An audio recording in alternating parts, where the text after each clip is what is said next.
Hello and welcome back to another Rush Duel Links deck profile. Today we're taking another look at Bubble Era after just receiving its new support from the latest super mini box, Transcendence Miragias. So, what are our brand new cards? Well, first off we have Diankito the Security Master, and we've been waiting for this for a very long time. Now, its effect is still pretty good, but the primary reason we've been waiting for this card is just to have another high-level AQUA monster that we can use with our skill Disco Fever. But Diankito the Security Master is pretty good. 2500 attack, 1000 defense, Dark level 8. Send one card from your hand to the graveyard, look at your opponent's hand. Choose one card and send it to the graveyard. If you send a level 7 or higher monster to the graveyard by this effect, we can gain 1000 life points. So, in Rush, you always draw up to your maximum hand size of 5 every single turn. So you might be asking yourself, why would I want to discard a card from my opponent's hand? Well, there's a couple of different reasons. First off, if your opponent's trying to assemble a maximum and they have one of the pieces in their hand, you could send that to the graveyard and then harshly decrease the chances that they find the maximum in the next turn. Another example would be if your opponent has a card in hand that they've been holding onto to use in a future turn, such as a boss monster to summon out on the following turn, we can just send that to the graveyard and then we force our opponent to have to find another one off the top of their deck. And the same can be true for spells and traps. Our opponent might not have enough room to empty their hand of spells and traps. They might have something like a negate attack or a buffered slime or a legend spell like Tribute to the Doomed in hand, and we can just send those to the graveyard. On top of the fact this deck can take advantage of your opponent being handless thanks to Thunder Gazelle. Aquas do lack an in-archetype way to beat set 3 pass. We have no way to pop face down monsters, we have no way to gain multi-attack, we have no way to gain pierce, but Thunder Gazelle does sort that out for us. As long as our opponent's hand is empty, we can shuffle 2 monsters from our graveyard into the deck, choose a face-up monster on our field. If it attacks defense position monster, it inflicts piercing damage. So this works quite nice, and it does pair, like we previously said, quite nicely with Security Master. We can hit our opponent's hand, then we can gain that piercing, and it just feels quite good overall. But we're getting a little bit ahead of ourselves. Let's talk about the skill Disco Fever. So this is a very, very old skill, but this skill can be used if you have at least 15 Aqua-type monsters, except Water attribute monsters, in your deck, and all of your level 7 or higher effect monsters in your deck are Aqua-type. So this is why it's so important that we got another boss monster, because now we can actually run 4 or 5 or 6 if we wanted to of these Aqua boss monsters. During the turn we normal summoned an Aqua-type normal monster except a Water attribute monster, we can choose any number of face-up Aqua-type monsters except Water attribute monsters on your field whose total level equals 10 or lower, and those monsters gain 700 attack until the end of this turn. But this is a really cool skill because we can just boost up 2 of our weaker monsters, like Arcanan for example, and get them up to 21, which is a relatively big number that will let them clear over non-tribute monsters quite easily. On top of that, we can also boost up our boss monsters up to 32, which again is a very respectable number. So the skill is actually quite powerful. The only real negative I could say of the skill is it can only be used on the turn that we normal summon a normal Aqua-type monster. And in this deck, we're currently only playing 5 with 3 Kanan the Sword Diva and then 2 of our newly released Kanan the Security Guard.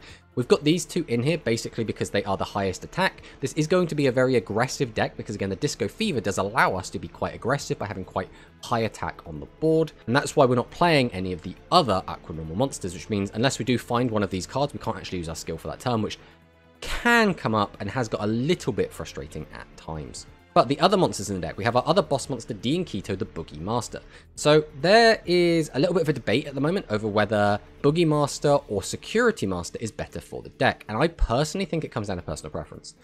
Boogie Master is better in the sense that you will always gain those life points, which is pretty good. Security Master is better in that you can rip something important out of your opponent's hand, but you won't always gain those life points, and the card you rip out the hand might not always be something particularly good, so it is a bit more of a gamble. But where I'm playing the 2 copies of Thunder Gazelle, I personally prefer having more copies of Security Master, because the life gain might not be as plentiful, but it does mean I can get through set 3 pass quite a lot of the time, and since this is quite an aggressive variant of this deck, we are trying to do that as much as possible. Next up we have Seahorse Carrier, which is still limited too, and we do want to be playing that negate attack, because negate attack is just so very strong, so we are limiting ourselves to a single copy of Seahorse Carrier. I have seen other people playing 2 of this card and swapping over to the Widespread Ruin. I personally am not a big fan. I think the negate attack is just really, really good, and we should be on it if we can. If anything, I've actually been toying around with including a Karibot package. Just having an extra 3 Karibot in here does smooth out our hand somewhat and let us get out our monsters a little bit easier. The issue is finding room for them, because now the deck is quite tight on space. Next up we have Brickphone Nian Nian, another one of our new cards, and this is one of the only remaining AQUA monsters we don't really have that's actually worth playing. So we've almost got all of them now, which is quite exciting.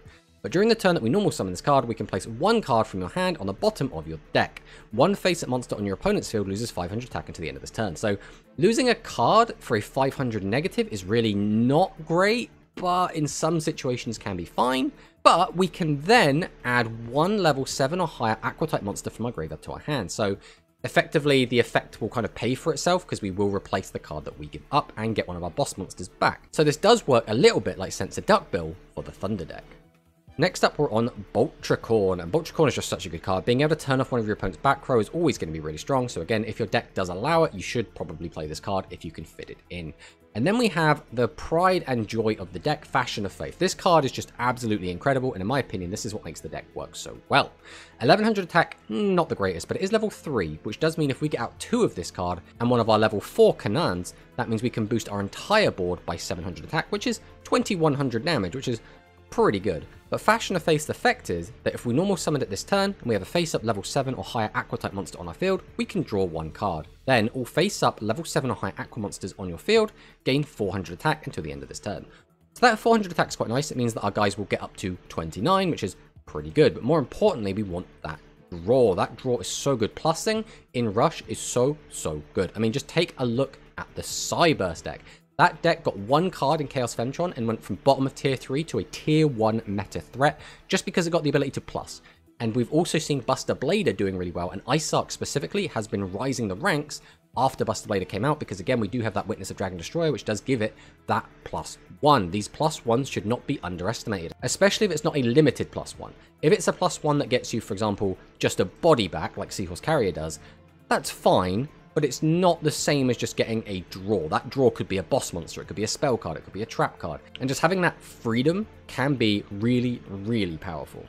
Next up, we're on Cybertech Alligator, and this is in here just because it is a level 5. Basically, we'd rather this was an AQUA type monster, but we didn't feel comfortable running 5 double tribute monsters, so we've gone with the Cybertech Alligator, who is still fine. 2500 attack is still a decent beater.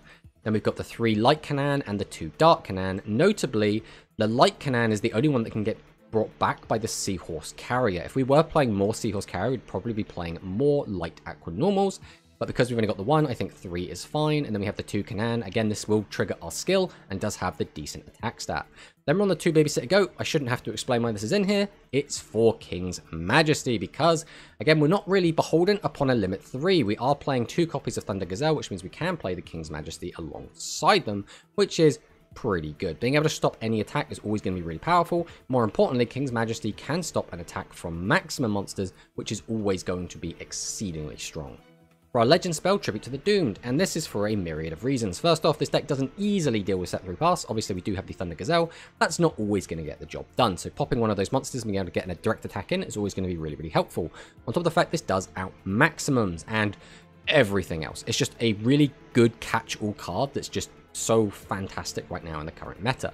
We're on 2 copies of Hydration, so I don't know if we should go up to 3. I have been toying with it, but for now, 2 has been fine. Being able to gain life is nice, and obviously popping back row is always going to be really strong.